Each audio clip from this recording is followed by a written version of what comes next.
Hello friends, welcome back to this channel. लक्ष्य तक आपके साथ स्वागत है आप सभी का आपके अपने इस चैनल में। तो आज का जो टॉपिक है वो करंट अफेयर से संबंधित है। जैसा कि आपको स्क्रीन पर दिख रहा होगा, प्रधानमंत्री विद्या लक्ष्मी योजना, इसके बारे में डिस्कशन किया जाएगा आज। तो ये इसमें देखेंगे क्या क्या इसमें पॉइंट है कि ये योजना है क्या। पहले तो ये जानेंगे किससे संबंधित है, इसके उद्देश्य क्या हैं और इसके लिए पात्रता मापदंड क्या निर्धारित किए गए हैं, मतलब कौन कौन इसमें हो सकते हैं, कौन इस योजना के लिए योग्य हैं, लाभार्थी हो सकते हैं, उसको हम लोग देखेंगे। तो पहले तो ये जानना है कि विद्या लक्ष्मी योजना, जैसा कि नाम से ही क्लियर है, विद्या विद्या मतलब जो हमें पढ़ना है, विद्यार्थियों के लिए है ये, यानी जो विद्या को अर्जित करेंगे उनके लिए है, पढ़ाई से संबंधित है। और लक्ष्मी का मतलब होता है धन, यानी कि आपको मतलब ज्ञान अर्जित करने के लिए, आपको पढ़ाई करने के लिए धन की व्यवस्था कराई जाएगी, लोन दिया जाएगा, ऋण दिया जाएगा, इससे संबंधित है ये। तो अभी क्या हुआ है, प्रधानमंत्री जी की अध्यक्षता में जो मंत्रिमंडल है, केंद्रीय मंत्रिमंडल है, उसने हाल ही में प्रधानमंत्री विद्या लक्ष्मी योजना को मंजूरी प्रदान कर दी है। ठीक है। और इसका उद्देश्य क्या है? इसका उद्देश्य यही है कि समाज के जो आर्थिक रूप से कमजोर वर्ग हैं, समाज के जो आर्थिक रूप से कमजोर वर्ग हैं, उनको क्या करना है, वित्तीय मदद उपलब्ध कराना है, वित्तीय सहायता उपलब्ध कराना है, यही इसका उद्देश्य है। उम्मीद है इतना पॉइंट तो आपको क्लियर हो गया होगा।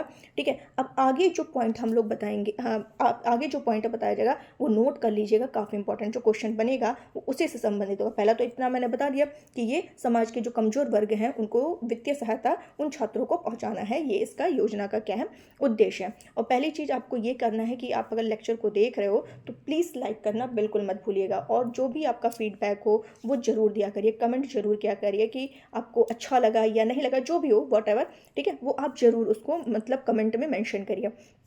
इससे क्या होता है, मोटिवेशन मिलता है कि हमें और आगे करने की इच्छा मतलब जागृत होती है कि हम और प्रोवाइड कर सके और अच्छी चीज़ें आपको दे सकें।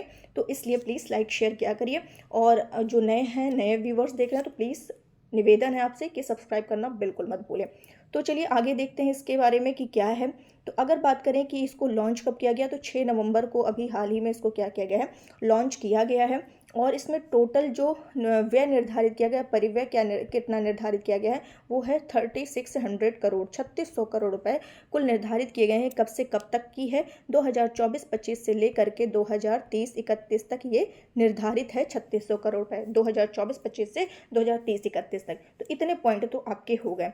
सेकेंड थिंग आपको क्या याद रखना है कि इसका जो मंत्रालय है, किस मंत्रालय ने शुभारंभ किया है। तो ऑब्वियस सी बात है कि शिक्षा से संबंधित है, तो कौन सा मंत्रालय होगा, शिक्षा मंत्रालय के द्वारा इसको क्या किया गया है, शुभारंभ किया गया है।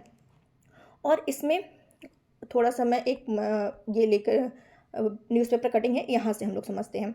इसमें जो है आपको ध्यान रखना है कि जो NIRF रैंकिंग के बेस पर 860 जो उच्च शिक्षा संस्थान है उनको चुना गया है। मतलब भारत के शेष 860 उच्च शिक्षा संस्थानों में प्रवेश पाने वाले मेधावी छात्र जो हैं वो लक्षित लाभार्थी के रूप में निर्धारित किए गए हैं। ठीक है। अगर इसमें देखें ऋण राशि कितनी दी जाएगी, तो वो है 10 लाख, कितना, 10 लाख तक की राशि यहाँ पर प्रदान की जाएगी। वो भी बिना किसी जमानत के, बिना किसी गारंटी के। क्या करना है, आप 10 लाख रुपए ऋण के रूप में ले सकते हैं। ठीक है। अब इसमें विशेषता क्या है, जैसा कि मैंने बता दिया कि बिना जमानत, बिना किसी गारंटी के आवश्यकता के ऋण आप प्राप्त कर सकते हैं।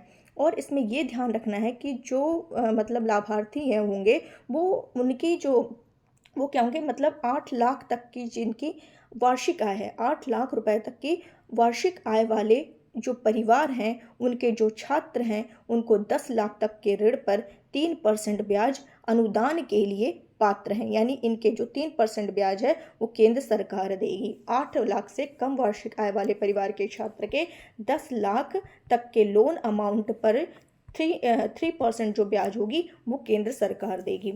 क्लियर, इतनी चीज़ें आपको क्लियर हो गया होगा। ठीक है। अगर जो 7.5 तक का ऋण लेना है, 7.5 लाख रुपए तक के ऋण के लिए सरकार क्या करेगी, बैंकों को ऋण वितरण में सहायता देने के लिए 75% क्रेडिट गारंटी प्रदान करती है। इतनी चीज़ें आपको क्लियर हो गया होगा। अब जो सेकेंड लाइन भी आपको नोट करना है वो ये है, मोस्ट इंपॉर्टेंट लाइन जो मैं बताने जा रही हूँ, ये है कि इस योजना में सरकारी के साथ साथ जो निजी निजी दोनों तरह के यानी सरकारी और निजी दोनों तरह के जो शीर्ष स्तरीय उच्च शिक्षा संस्थान है उनको शामिल किया गया है। अब इसमें जब एग्ज़ाम में अगर उनको कूट में क्वेश्चन देना होगा तो ये डाल सकते हैं कि इसमें केवल सरकारी या इसमें केवल निजी संस्थानों को शामिल किया गया, नहीं, बिल्कुल नहीं। इसमें सरकारी और निजी दोनों तरह के शीर्ष स्तरीय उच्च शिक्षा संस्थानों को शामिल किया गया है। और इसमें जो पात्रता मापदंड निर्धारित किया गया है वो ये है कि छात्र को NIRF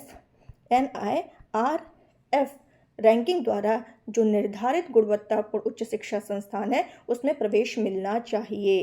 क्या मापदंड निर्धारित किया गया कि छात्र को जो मतलब लोन तब मिलेगा कि उसमें उनका मापदंड क्या होना चाहिए कि NIRF जो रैंकिंग निर्धारित की जाती है उसमें गुणवत्तापूर्ण उच्च शिक्षा संस्थान में प्रवेश मिलना चाहिए। और ब्याज अनुदान के लिए दूसरा क्या था कि परिवार की वार्षिक आय कितनी होनी चाहिए, 8 लाख रुपए तक होनी चाहिए।